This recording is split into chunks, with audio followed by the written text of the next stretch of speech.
बाबा साहब के आरक्षण की बदौलत जो नौकरी पा जाते हैं, आईएएस बन जाते हैं, आईपीएस बन जाते हैं, डॉक्टर इंजीनियर बन जाते हैं, तो सबसे पहला काम उनका होता है क्योंकि अपने अतीत को छुपा लेते हैं। आप भी देखते होंगे इस बात को, अपने अतीत को छुपाने की कोशिश करते हैं, अपने अतीत को अपनी जात छुपा करके जिंदगी काटने का काम करते हैं। और उनसे हमारा समाज क्या चाहिए? आप उनको धन दौलत थोड़ी दे देंगे, लेकिन अगर आप आईपीएस हैं तो उसको उम्मीद हो कि अगर हमें बुरा फंसाया जा रहा है, गलत फंसाया जा रहा था, मेरा सहयोग करेंगे। लेकिन नहीं साथियों, लोग अपनी जाति को छुपा करके अपनी जिंदगी काटने का काम करते हैं। कोई जाने नहीं कि मैं चमार हूँ, मैं छोटी जाति का हूँ, किसी को पता ना लगे। इसी बात पे आजमी साहब ने एक बात लिखी थी कि मक्कारी दगा फरेब जमाने में रह गए, मक्कारी दगा फरेब जमाने में रह गए, हम तो सिर्फ फर्ज निभाने में रह गए। मक्कारी दगा फरेब जमाने में रह गए, हम तो सिर्फ फर्ज निभाने में रह गए।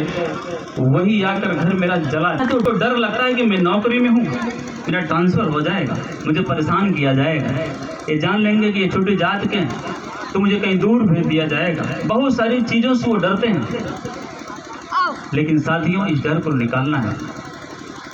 जो ये कहते हैं कि आंधी में पर न तोला जाएगा, हिम्मत तो जुटानी पड़ेगी कातिल को कातिल कहने के लिए। जो ये कहते हैं कि आंधी में पर न तोला जाएगा, ये जानकर खुश हैं कि उनसे लब न खोला जाएगा। चिल्ला कर कह दो कि हम तूफानों से डरने वाले लोग नहीं, कातिल को मरते दम बैठे। आप कभी इनसे चर्चा करके देखिए कि आज से 70 साल, 50 साल, 30 साल, 40 साल पहले क्या हश्र हुआ करता था। घर से ही फलनवा कह के चिल्लाया जाता था काम करने के लिए। भोर में 2 बार फलनवा फलनवा, तीसरी बार बहन बेटी की गाली देके पुकारा जाता था। आप पूछ लीजिएगा। लेकिन अब किस बात का डर है? बाबा साहब का दिया संविधान, चिल्ला कर कहो कि तुम्हारी चौकठों पर अवसर रखता नहीं हूं मैं, तुम्हारी चौकठों पे अवसर रखता नहीं हूं मैं। पिताजी से पूछिएगा, जब काम करके वहां से लोग उनके घर से लौटते थे ना, तो शेर भर का जो अनाज देते थे वो भी आपके गमछे या भदई में उस तरफ बनवाते थे जिधर छेद होता था, और उनके घर से अपने घर तक पहुंचते पहुंचते आधी मजदूरी गिर जाती थी साथियों। लेकिन वो दौर बदल गया, बाबा साहब ने उसको लात मार दिया। इसलिए चिल्लाकर कहो कि तुम्हारी चौकठों पे अवसर रखता नहीं हूं मैं, हजारों बार मारो तो भी मरता नहीं हूं मैं। अरे तुम्हारी तोप और बंदूक हमें क्या डराएगी, तुम्हारे बाप के भी बाप से डरता नहीं हूं मैं। ऐसा चिल्ला कर बोलिए साथियों। मैं बहुत समय नहीं लूँगा, हमारे बीच प्रधान जी भी है और भी वक्ता साथी हैं, बातें कहने के लिए तो बहुत कुछ है। और बाबा साहब की जयंती जो है आजकल, प्रधान जी एक चीज़ मैंने देखा है, मैं इस जयंती मैंने एक चीज़ रिसर्च किया है तो उसको मैं शेयर करके अपनी बात खत्म करता हूँ। रिसर्च मैंने ये किया है, आप भी देखे होंगे कि आजकल बाबा साहब की जयंती जैसे पंडाल नहीं लगाते हैं, ऐसे पंडाल लगा के जयंती मनाई जा रही है। यहाँ तक मैंने देखा कि अपनी चमार बस्तियों में 2-2, 3-3 जगह जयंती मनाई जा रही है एक ही दिन। इस बात को मानते हैं आप? बहुत सारे गांव मैंने देखा है, चट्टी चौराहे पर वो भी जयंती मना रहे हैं, दिन के उजाले में, लाइट के उजाले में वो भी जयंती मना रहे हैं, जो रात के अंधेरे में बाबा साहब की प्रतिमा को तोड़ देते हैं। वो भी जयंती मना रहे हैं जो आए दिन बाबा साहब के प्रतिमा पे काली पोतते हैं।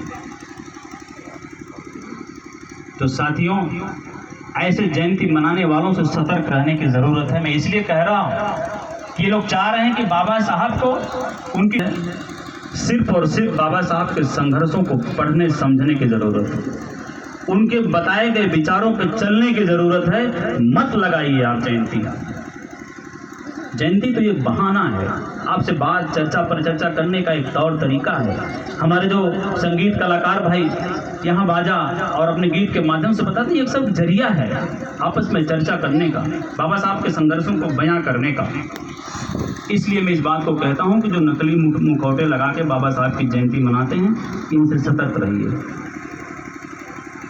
क्योंकि इमरान प्रतापगढ़ी साहब एक शेर कहते हैं, बहुत मशहूर सर इनका है कि मोहब्बत कौन करता है, सियासत कौन करता है। मोहब्बत कौन करता है, सियासत कौन करता है, हमें मालूम है मेरी हिफाजत कौन करता है। मोहब्बत कौन करता है, सियासत कौन करता है, हमें मालूम है मेरी हिफाजत कौन करता है। बाबा साहब के बाद, मन और कांसी राम के साहब के बाद बहन जी ने बचा रखी बहुजनों की लाज यहाँ, वरना अरे सभी टुकड़ों पर पलते हैं, बगावत कौन करता है। इसी बात के साथ अपनी बात को समाप्त करूंगा। सभी सम्मानित साथियों को जय भीम, नमो बुद्धाय। हमारे संगीत कलाकार साथियों को जय भीम, नमो बुद्धाय। हमारे शुभम बाबू को जय भीम, नमो बुद्धाय। और हमारी खासकर माताओं बहनों को जय भीम, सादर जय भीम, साधुवाद करते हुए अपनी बात को समाप्त करूंगा। और डॉक्टर साहब का भी बहुत बहुत धन्यवाद।